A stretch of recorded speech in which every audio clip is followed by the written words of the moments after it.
আসসালামু আলাইকুম এভরিওয়ান। তো আপনাদের মাঝে অসমাপ্ত ভালোবাসা গল্পের 14 নাম্বার পার্ট নিয়ে চলে আসলাম।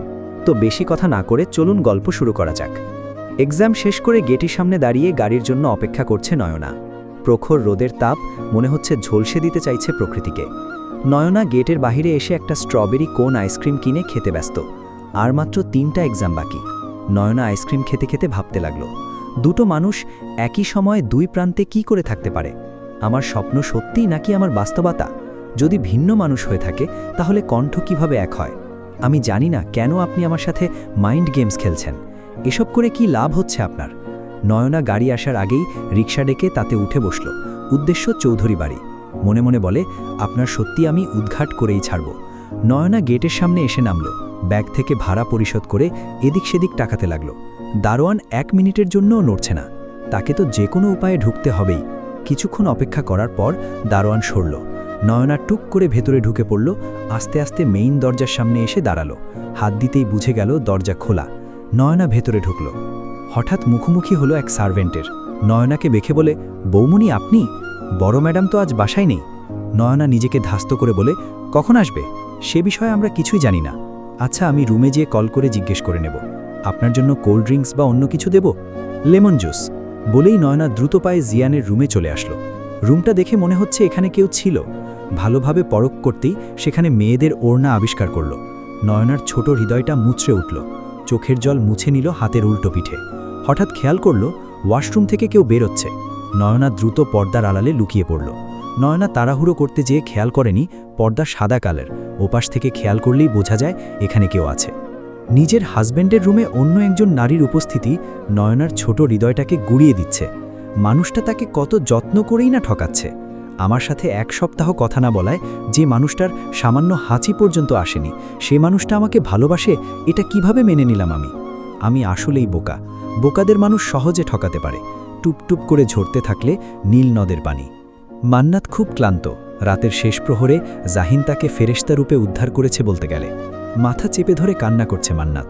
জীবন তার সাথে এ কন খেলা খেলছে।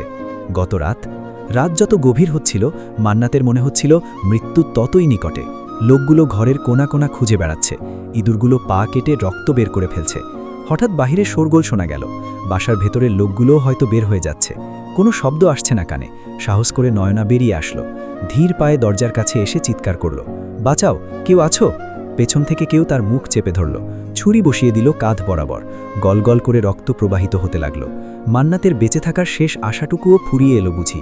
হঠাৎ কেউ গর্জন করে বলল, কে রে তুই? ধস্তাধস্তির আওয়াজ কানে আসছে। ধীরে ধীরে সেই আওয়াজ বন্ধ হয়ে আসছে। ঢলে পড়ছে মান্নাত। মাটিতে পড়ার আগেই জাহিন তুলে নিল কোলে। মোবাইলের টর্চের আলোয় চেহারা দেখে বেশ অবাক হলো। অন্তর বাসার ভেতর টর্চ জ্বালিয়ে ঘুরে এসে বলে, বাসায় কেউ নেই দেখে মনে হচ্ছে এখানে ভয়ঙ্কর কিছু ঘটেছে। যেখানে আমরা চোরকে ছাড়ি না, সেখানে এত বড় ঘটনা কিভাবে সম্ভব? এসব নিয়ে পরে ভাবা যাবে। আগে মেয়েটাকে সুস্থ করতে হবে। মান্নাতকে বাসায় নিয়ে এসে জিয়ানের রুমে রাখল। অনিকেতকে কল করে ডাকল। অনিকেত প্রাথমিক চিকিৎসা ও ব্যান্ডেজ করে দিয়ে গেল। কিছু মেডিসিন সাজেস্ট করল। এরপর যে যার মতো নিজেদের রুমে চলে গেছে। মান্নাত দীর্ঘশ্বাস ছাড়ল। চোখ মেলে সামনে তাকাতেই সাদা পর্দার আড়ালে নারী মূর্তি দেখে বলে, কে ওখানে? নয়না বাহিরে এসে বলে, তোর জম। তোর সাহস কি করে হয় আমার হাজব্যান্ডের রুমে আসার? আজকে হয় তোকে মারব, নয়তো ওই ছেমড়ারে মারব। মান্নাত অবাক হয়ে বলে, রিল্যাক্স, আপনি কি বলছেন আমি বুঝতে পারছি না। আপনি কে? আর আপনার হাজব্যান্ডই বা কে? নয়না মোবাইল বের করে বলে, চোখ খুলে ভালোভাবে দেখ, এটা আমার হাজব্যান্ড। আপনার মাথা ঠিক আছে? এ আপনার হাজব্যান্ড কি করে হয়? ও তো আমার বয়ফ্রেন্ড। বয়ফ্রেন্ড?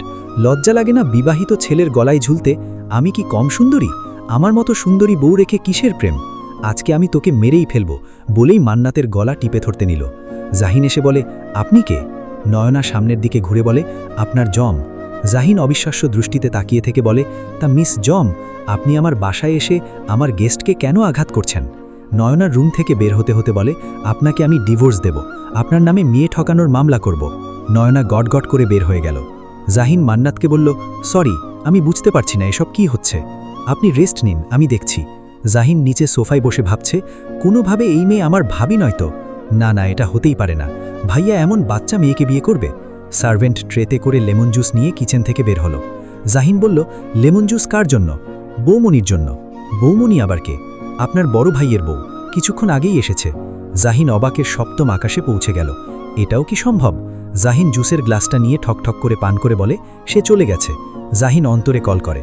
অন্তর রিসিভ করে কানে ধরতেই ওপাশ থেকে জাহিন বলে, সমুন্দি, স্যাড গান লাগা, জীবনের দ্বিতীয় ক্রাশ আমার নিজের ভাবি, এই দুঃখে বুড়িগঙ্গার কালো জলে স্নান কইরা আহিসল সমুন্দি। অন্তর নিজের হাসি চেপে রেখে বলে, তাইলে এখন কোন গান্ডা বাজাম মামা? চাচা হেনা কোথায়? এই ভার্সন চলবে? প্রেমের সমাধি ভেঙে মনের শিকল ছিঁড়ে ক্রাশ যায়, উড়ে যায়। রাখ শালা, তাড়াতাড়ি বাইক নিয়ে আয়, বুড়িগঙ্গা কালা পানিতে ডুব দিয়ে হৃদয়ের শুদ্ধিকরণ করমু। ছি, শেষ পর্যন্ত ভাবির উপরে ক্রাশ, এই চোখ আমি কেমনে রাখব? প্রেস্টিজ পাংচার করে দিল মাইয়াটায়। ধুর ভাবিজি। জিয়ানের আবেদন মঞ্জুর হতে বেশ কিছুদিন সময় লাগলো। অবশেষে সে ছুটি পেল। 5 দিনের, আগামী মাসের 3 তারিখ তার ফ্লাইট। কতবার যে কল করেছে নয়নাকে, ফোন সুইচড অফ। মনে মনে কয়, ছেমরির এমন রাগ, মনে হয় 5 ফুট হাইটের 10 ফুট রাগ। এবার আহি তোমারে খাঁচায় বন্দি করে রাখব, রাঙা বউ। গুনগুন করছে, সোনা বউ শুনছনি গো, সোনা বউ শুনছনি, নিতে আইলে নাইওর যাইবানি। জানালার পর্দা সরিয়ে দেখে আজ ক্যানালার শহর জুড়ে চকচকে রোদ। এমন দৃশ্য খুব একটা দেখা যায় না। জিয়ান যেখানে থাকে বেশিরভাগ সময়ে এখানটাতে তুষারপাত হয়। ছুটি মঞ্জুর হওয়ায় মনের মধ্যে কেমন একটা দোল দিচ্ছে জিয়ানার। মনে মনে বলে, ওরে মন, কথা শোন, এত দ্রুত গতিতে এগোস না, হোঁচট খেলে ভেঙে পড়বি। এবার কিন্তু আর গড়তেই পারবি না নিজেকে। অনিকেতের সাথে সায়নার সেদিনের পর আর কোনো যোগাযোগ হয়নি। আজ সকালে হঠাৎ সায়না উপস্থিত, সোজা অনিকেতের হসপিটালে। অনিকেত গম্ভীর কণ্ঠে বলে, আপনি আবার এখানে? আপনি কোন কচুর হার্ট সার্জন? একটা মেয়ে আপনার ঠোঁটের দফা রফা করে দিল, এর পরেও আপনার হার্ট সুস্থ? এমন পচা হার্ট কোনো মানুষের থাকতে পারে? অনিকেত ভীষণ লজ্জা পেলেও তা প্রকাশ করল না। আপনার কি লজ্জা বলতে কিছু নেই নাকি? কোন যুগে আসলাম আমি? কোথায় ছেলেরা মেয়েদের ইফটিজিং করত আর এখন মেয়েরা ছেলেদের ইফটিজিং করে? কাজী অফিসে চলুন আর সমস্যার সমাধান করে ফেলুন।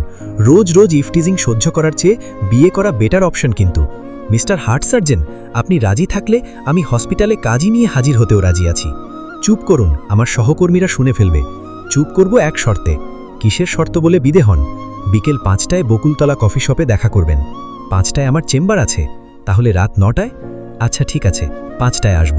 এবং যান, আসার সময় ফুল নিয়ে আসবেন, সাথে রেশমি কাচের চুড়ি। ও হ্যাঁ, একটা ডাক্তারি বাজে রাইটিংয়ের চিরকুট না আনলে কিন্তু সবার সামনেই কিসটিস করে বসব। শেষ পর্যন্ত তখন ডাক্তার ঘম করল নয়না হেসে। জাহানারা বেগম এসে বলে, কোথায় ছিলে তুমি?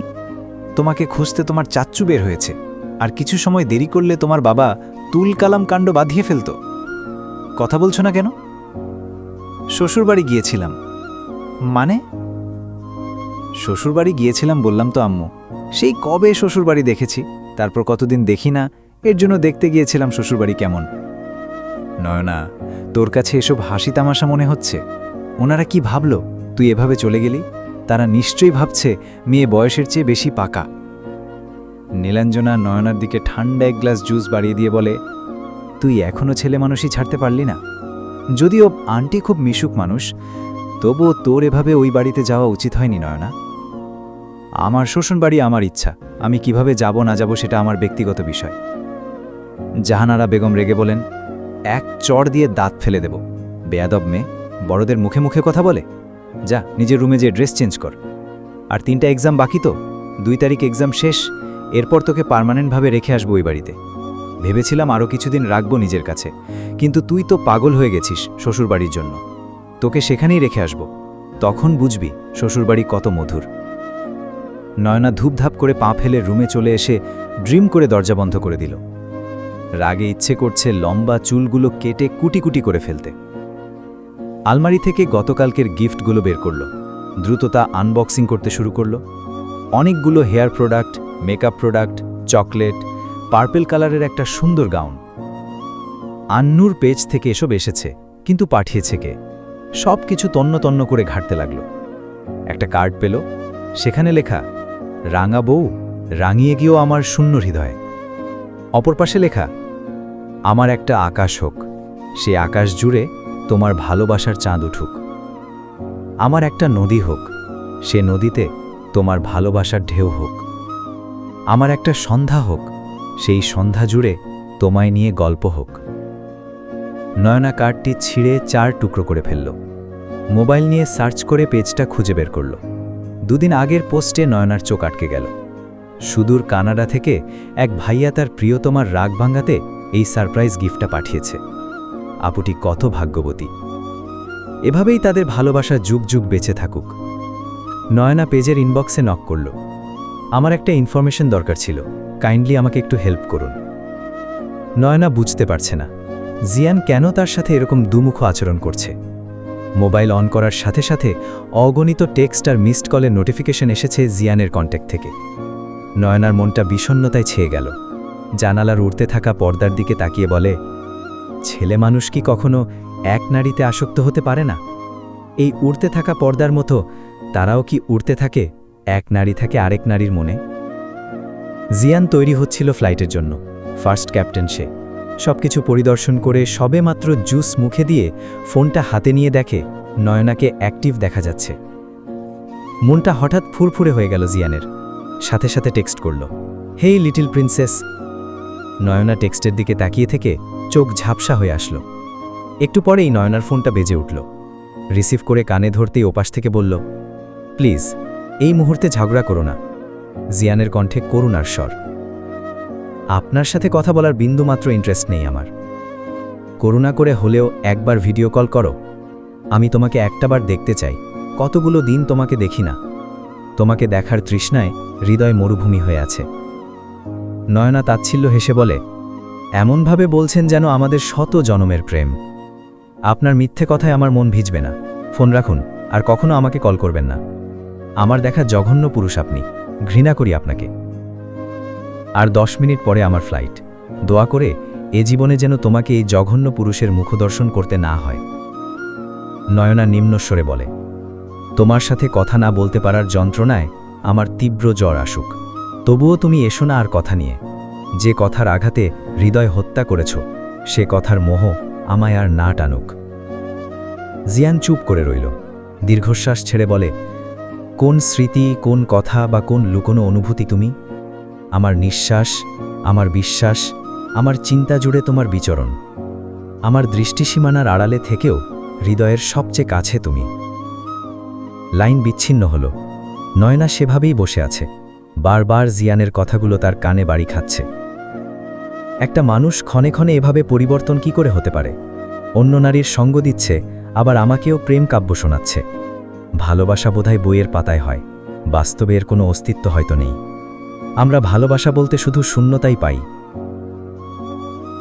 অন্তর হেসেই যাচ্ছে, তার হাসি কিছুতেই থামছে না। তুই তোর দাঁত ঠিক রাখতে চাইলে হাসি বন্ধ কর শালা। আমি এই মুখ কই লুকাবো? কই আর লুকাবি? রাস্তায় কোনো মেয়ে পাস নাকি দেখ, তার আঁচলের তলায় মুখটা লুকিয়ে ফেল। সুমন্দির পুত উল্টোপাল্টা বকলে তোরে এখন আরবালির ডোবার পানি খাওয়াবো। অন্তর জাহিনের কাছ থেকে কয়েক হাত দূরে সরে বলে, আমি তোর সুমন্দি, এখনো বিয়ে করি নাই, তাই তোর সুমন্দির কোনো পুত নাই। এখন আমি কেমনে ভাবির সামনে দাঁড়াবো? আমার কথা শোন, মনোযোগ দিয়া শুনবি কইলাম। সোজা বসুন্ধরা সিটিতে যা, ব্র্যান্ডের পাঞ্জাবি কিন, পারফিউম তো আছেই, ঘণ্টাখানেক সময় নিয়ে গোসল করবি। এরপর পাঞ্জাবি পরে পারফিউম মাখবি পুরা শরীরে। এরপর চুলগুলো স্পাইক করে সোজা ভাবির সামনে দাঁড়াবি। তারপর কবি, হেই লিটল ভাবি, আমি আপনার হ্যাজব্যান্ডের মতো দেখতে, কিন্তু আপনার হ্যাজব্যান্ড না। চুপ কর শালা। ওই মাইয়া এমনেই আমারে ভাই মনে কইরা এতদিনে মনে হয় ভাইয়ার সাথে ঝগড়া করে তার পিন্ডি চটকে ফেলছে। মেয়ে যেই ডেঞ্জারাস। সহজ সরল রেজা ভাইয়ের ডেঞ্জারাস বউ। আমি ভাবতাছি অন্য কথা। ভাবা ভাবি বাদ দিয়া সোজা সাপটা ক। বিয়ের পর তোরা এক বাসায় থাকিস না, তোদের কণ্ঠ, শরীরের গঠন সব সেম টু সেম। দেখা যাইব বউ বদল হয়ে গেছে। জাহিন অন্তরের কলার চেপে বলে, তুই এইসব ফাউল চিন্তা করলি কেন? এখন তোরে আমি চাটনি বানিয়ে খিচুড়ি দিয়ে খাবো। তুই আমারে ছাড়, চল আমরা একটা রেস্টুরেন্ট থেকে খিচুড়ি খেয়ে আসি, আর কেসটার তদন্তের কাজও শুরু করতে হবে। আমাদের হাতে এখন প্রমাণ নেই, সবার আগে প্রমাণ সংগ্রহ করতে হবে। নীলাঞ্জনা বালিশে মুখ বুজে কান্না করছে। মনে মনে বলে, আমি আসলে কারো ভালোবাসা ডিজার্ভ করি না। এমন সময় জাহানারা বেগম এসে বলে, নীলু, তোর শ্বশুর শাশুড়ি এসেছেন, ড্রয়িং রুমে আয় তো। মাহবুব তালুকদার, মিজান তালুকদার এক সোফায়, তার ঠিক সামনের সোফায় সৈকত সাহেব আর শিল্পী বেগম বসে আছেন। সৈকত সাহেব কিঞ্চিত হেসে বলে, আজকালকার ছেলেমেয়েরা একটু কিছু হলেই ডিভোর্স পর্যন্ত চলে আসে, এরা সম্পর্ক বোঝেই না। মাহবুব তালুকদার গম্ভীর কণ্ঠে বলল, আমরা আমাদের মেয়েকে আর আপনাদের বাসায় পাঠাবো না। আমাদের মেয়ে ভুল করেছে, সে নিজের ভুল বুঝতে পেরেছে। ঘরের মেয়ে ঘরে ফিরে এসেছে, আমরা এতেই খুশি। বিআই সাহেব, এটা কোন কথা হলো? বিবাহিতা মেয়ে, সে আপনার বাড়ির মেয়ে, আমার বাড়ির সম্মান। একটাই ছেলে আমাদের, ভুলভ্রান্তি ক্ষমার দৃষ্টিতে দেখে মেয়েকে আমাদের সাথে পাঠিয়ে দিন। আমার মেয়ে যখন ফিরে এসেছে আপনাদের কাছে আর ফিরবে না। নীলাঞ্জনা হুট করে এসেই বলে, আমি যাব আপনাদের সাথে। এই কদিনে আমি বুঝে গেছি বিয়ের পর মেয়েদের শ্বশুরবাড়ি ছাড়া আর কোনো স্থান নেই। আপনারা বসুন, আমি রেডি হয়ে আসছি। পরবর্তী পার্ট পেতে আমার চ্যানেলটি অবশ্যই সাবস্ক্রাইব করে রাখবেন। তো পরবর্তী পার্ট এই চ্যানেলেই পাবেন। আর গল্পটি কেমন লাগলো তা অবশ্যই কমেন্ট করে জানাবেন। সবাইকে ধন্যবাদ।